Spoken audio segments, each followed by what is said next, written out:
Seberapa besar rasa lapar dan haus Anda akan firman Tuhan? Hari Sabtu yang diberkati saudara dan saudari. Ini adalah pertanyaan renungan kita untuk hari ini. Spirit, make my heart open to the word of God. Make my heart open to goodness. Make my heart open to the beauty of God every day. Amen.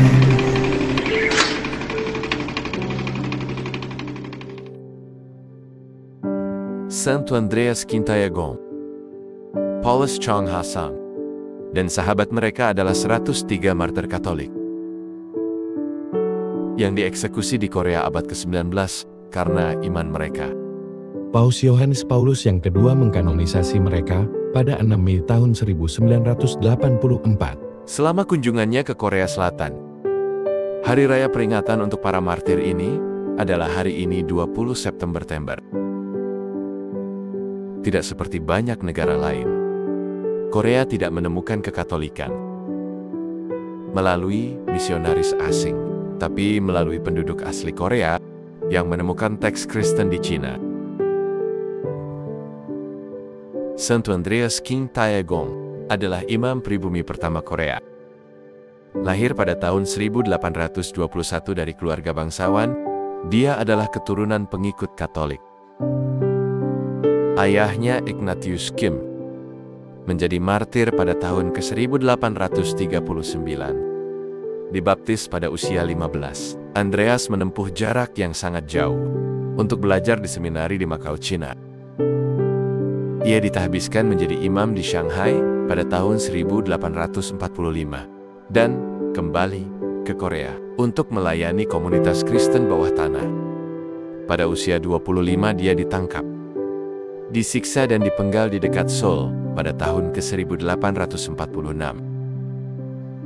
Santo Paulus Chong Ha Sang, seorang rasul awam dan katekis yang sudah menikah, adalah seorang pemimpin terkemuka di gereja awal di Korea.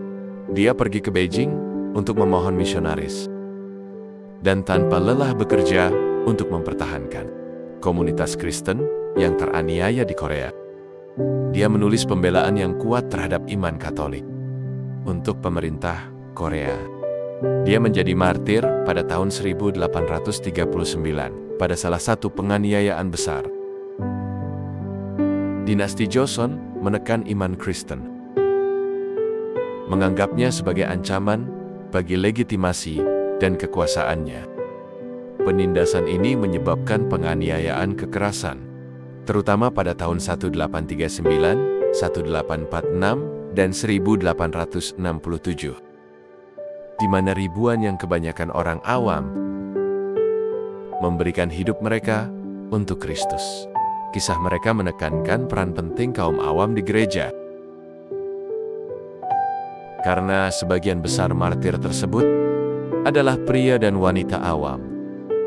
Kesaksian mereka menuntun gereja Katolik yang kuat dan bersemangat yang ada di Korea saat ini. Dalam Injil hari ini, ketika kerumunan besar berkumpul dengan orang-orang dari satu kota ke kota lainnya, melakukan perjalanan kepada Yesus, dia mengajar dalam perumpamaan. Seorang penabur keluar untuk menabur benihnya, dan saat dia menabur, beberapa benih jatuh di jalan dan diinjak-injak, dan burung di langit memakannya. Beberapa benih jatuh di tanah berbatu, dan ketika tumbuh, layu karena kekurangan kelembaban. Beberapa benih jatuh di antara duri, dan duri tumbuh bersamanya dan menghimpitnya. Dan beberapa benih jatuh di tanah yang baik, dan ketika tumbuh menghasilkan buah 100 kali lipat. Setelah mengatakan ini, dia berseru, "Barang siapa memiliki telinga untuk mendengar, hendaklah mendengarkan." Ini adalah arti dari perumpamaan itu. Benih adalah firman Tuhan. Orang-orang di jalan adalah orang yang telah mendengar. Tapi iblis datang dan menghilangkan firman tersebut.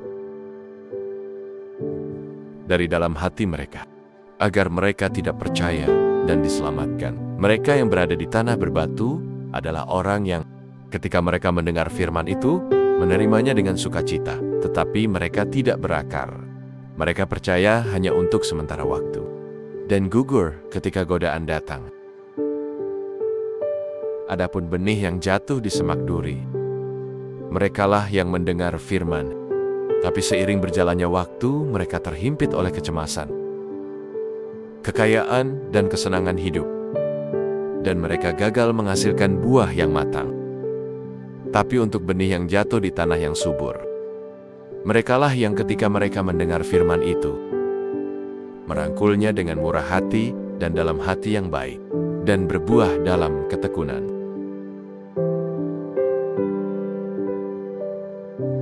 Dalam perumpamaan penabur, kita bisa memandang keluarga sebagai tanah yang baik untuk memelihara firman Tuhan. Di tengah bebatuan semak dan duri kehidupan sehari-hari,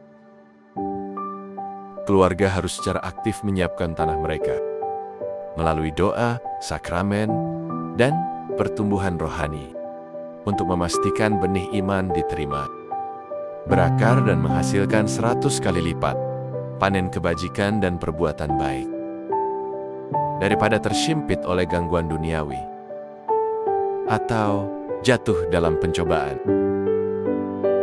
Benih yang jatuh di jalan mewakili kurangnya penerimaan terhadap firman Tuhan, di mana anggota keluarga, mungkin karena pengaruh negatif atau hati yang tertutup, tidak dapat menerima pesan rohani.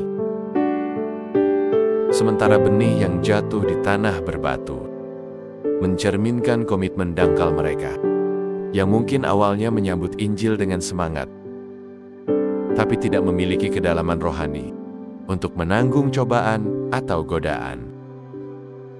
Benih yang jatuh di tanah berduri mewakili fokus yang berlebihan pada harta benda, status atau kesenangan duniawi yang menjauhkan kita dari pertumbuhan rohani dan hubungan yang lebih dekat dengan Tuhan. Tapi benih yang jatuh di tanah yang baik mewakili mereka yang mendengar firman Tuhan, menyimpan dalam hati, membiarkannya berakar dan berbuah. Keluarga yang hidup di tanah yang baik akan bertahan, menumbuhkan iman mereka melalui doa dan sakramen, membiarkan firman itu tumbuh berlimpah dalam hidup mereka. Sebuah keluarga harus secara konsisten mendedikasikan waktu dan usaha untuk membina relasi dengan Kristus, membiarkan Vermonea menjadi tanah subur untuk iman yang abadi. Mari kita dalam nama Bapa dan Putera dan Roh Kudus. Amin. Tuhan, iman dalam firman-Mu adalah jalan menuju kebijaksanaan. Dan merenungkan rencana ilahi-Mu adalah untuk bertumbuh dalam kebenaran. Buka mata kami untuk perbuatan-Mu, dan telinga kami terhadap suara panggilan-Mu, agar kami memahami kehendak-Mu dalam hidup kami, dan hidup sesuai dengan kehendak-Mu.